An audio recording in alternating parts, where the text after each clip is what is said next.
Okay, hold on.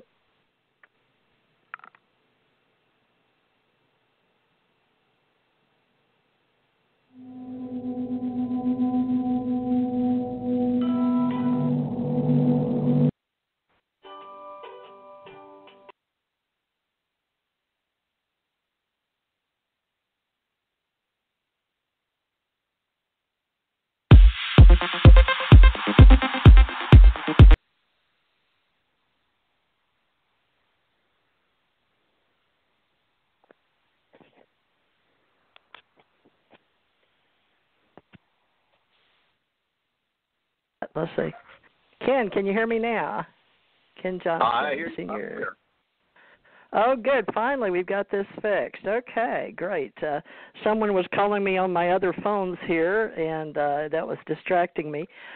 Thank you for joining me tonight, Ken. This is TJMRCT Radio with American Communications Online, and Ken Johnston, Senior, is here with me, and we're going to start tonight's show, the first one for the official Allied Command, and that's in order to help sentient intelligent beings with our terms that we're going to be using in our group of ufologists with our authors of book clubs. We have Authors Book Club and part of our ACO Association, our UFO Association. So Ken happens to be one of the authors, and I met him at the ACO meeting we had after we had the meeting together in Mobile at a conference in Alabama. It's called the Southern, USA, University of Southern Alabama, USA.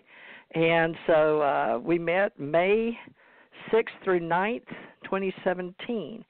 And Patricia Bullock was there, Janet Carroll Lesson, Dr. Alexander Sasha Lesson, Billy Carson, Andrew Bashago, and a whole bunch of other people that I can't really remember. But Ken and I took notes afterwards to have what we're doing now in the future.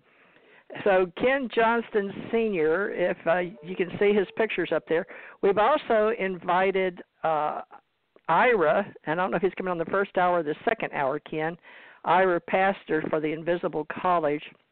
I have the ACO platform for the Allied Command officers to order in humanoid sentient intelligent being terms. So we're going to share a live-action role play for some people regarding what we called, Ken, the Pegasus Project and combining the Stargate Project, and also with Roswell documentaries and future terminologies and taxonomy. So we had asked our pastor if he could assist us in forming a model on Earth with bioquark terms and definitions as an example for us in space. And he agreed to do that and help us because he's been an ACO member now for a couple of years. We have very professional people that are entrepreneurs, folks, that work with us. And last night, Ira began, and we were going to finish up on some of his terms he wanted to talk about and why they were important to humanity, Ken. But let's get you started, and if he comes on, I'll let you know, Ken. And Janet is under the weather tonight, so she won't be coming on. But, Ken, go ahead if you don't mind. I'm going to let you introduce yourself, and then we may have to talk about all the things you've done in order to get into our terminologies and why you and I even bother to know each other. Okay, so let's go ahead and introduce yourself. So you go ahead. Thank you. Sure. Well, actually, let's go back real quick. I was in the United States Marine Corps. It's where I learned to fly in Pensacola, Florida. And after I left the Marine Corps in 1964, or 66. Oh, man, it doesn't mean they're 66. And I went to work at NASA at the Johnston Space Center as one of the 4 civilian astronauts working on the Apollo program for the Grumman Corporation. We're the ones that tested the lunar module inside the vacuum chambers, which is 10 to the minus 12 torr, if you want to know how. About 1 molecule of air every cubic foot, so not much to breathe. And after that, wound up working for the Boeing aircraft company as a flight instructor on 737s, and took my retirement after that, and wound up raising miniature horses over here in a little town called Belen, New Mexico. So that kind of gives you the background. I was able to be the director of the Data and Photo Control Department over at the Lunar Receiving Laboratory, where I maintained all the archives, all the records, all the that the scientists around the world would order from, and that allowed me to have the originals before any of them got doctored, and I saved them.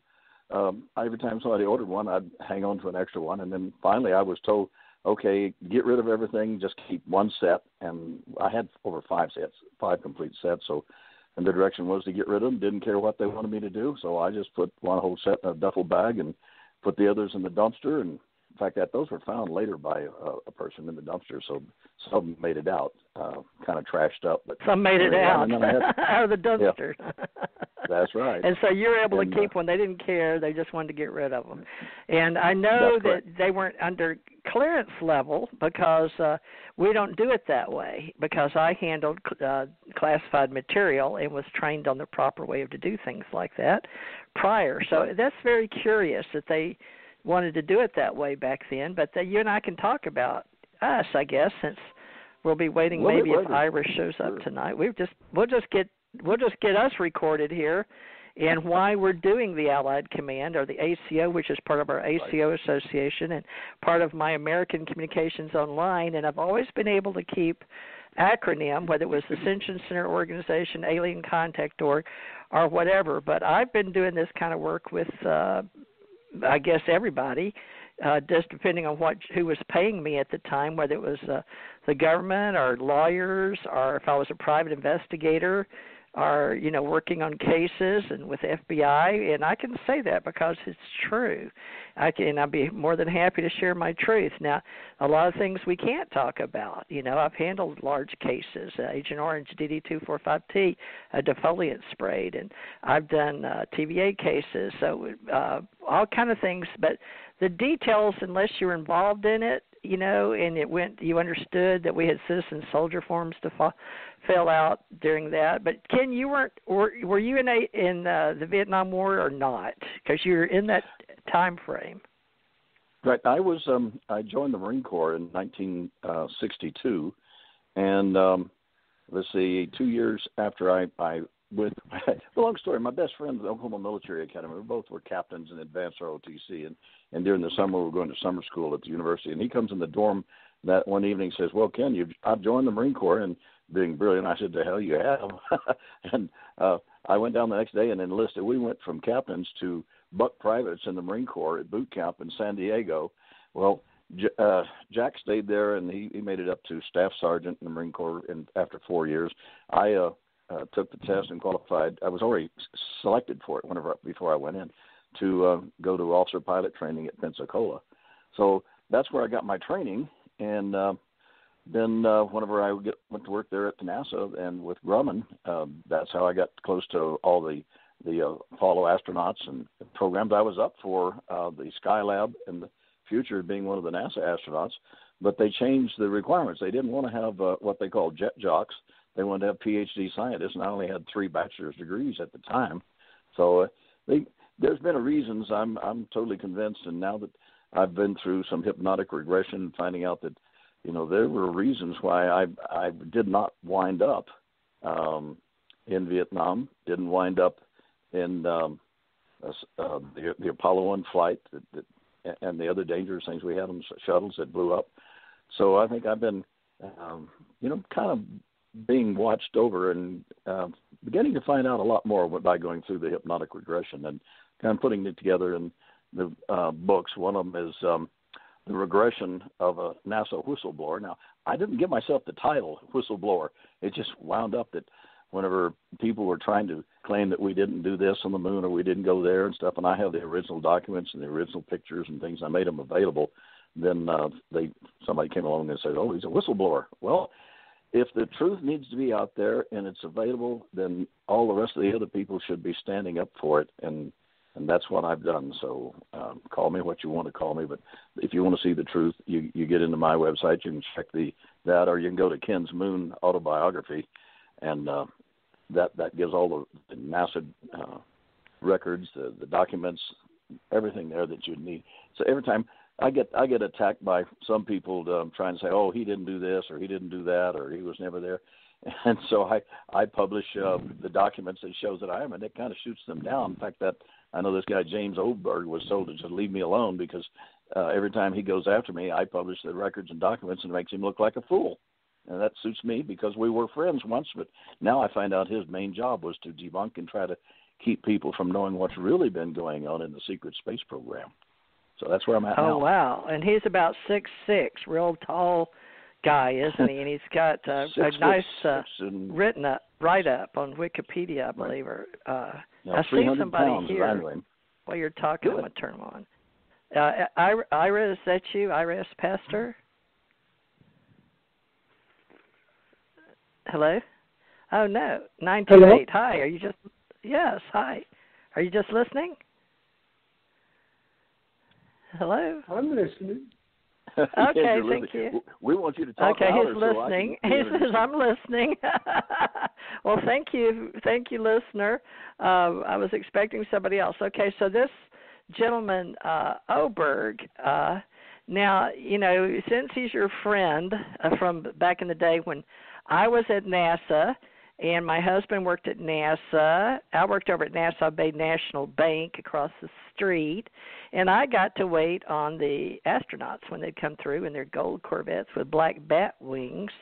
I don't know that everybody got one, though. I don't know which ones did. I need to talk to them about that. But it was just the original 7. Go ahead. Oh, really? You found out? Yeah. I'm going to look that up. But I want to talk about... Got the go ahead. What kind of little sports cars those were. They were all the original 7s did. And the others, some of them, Corvettes, they got them on special. Yeah, it was a Corvette. There you go. And the others, they got kind of a super special deal that they couldn't turn down. But the original ones were given to the original 7. Free. Really? So you did know about those. I don't make that stuff up, folks. I'd lived it. So Amen. Corvette Minute astronauts. Let's see. And Corvette. I've never had to prove who I was or what I did, but I can remember things as I think I was 16 back then. They had the 1968 Corvettes. It says 6 facts about Corvettes and astronauts. Now, unless you lived it, you can go find all this stuff apparently now on the internet, and that's why we're doing what we're doing. We have Corvettes and astronauts. So, and you knew this. Now, you knew that they have. Now, why would you know that? Why do you know something that's like trivia now in space or among astronauts? How do you know that the original? Because I didn't. I just knew they'd pull it through the Nassau Bay National while my husband was across running the secretarial pool for Chris Kraft, and he was a NASA employee, and I got to go in mission control and all that kind of stuff. Right. I was very fortunate. I had to have a clearance just to be the wife and to be able to come and go and have meetings with some of the astronauts and people like yourself or other important people. But it's going to be hard to explain all this, but sooner or later we'll get around to it. It'll make sense. So back to 6 facts about Corvettes and astronauts. How would you know that they originally had them? Did you not want one and didn't get one?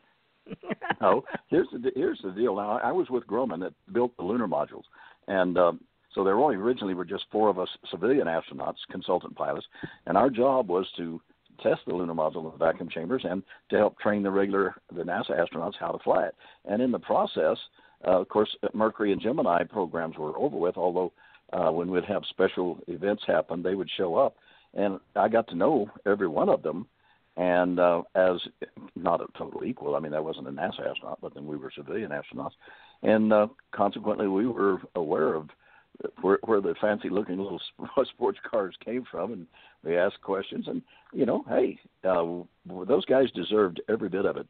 The challenge of making America great again back then, and going into space and ahead of Russia and proving that. And, it's amazing, though, TJ, that here I was so close and in the mission control and in the back up room for the different missions that we went on, and everything looked to be absolutely right, although now, looking back at the breaks that we had at different times, those are fit with the time we find out that the astronauts were communicating with the mission control and with the director of that, talking about things that they were able to see. And that's where some of those ham operators came in line and could pick up the signals coming back and found out that they were observing something on the moon that the rest of us didn't get to hear. So I was as naive as everybody else in the world, only that I was there and knew that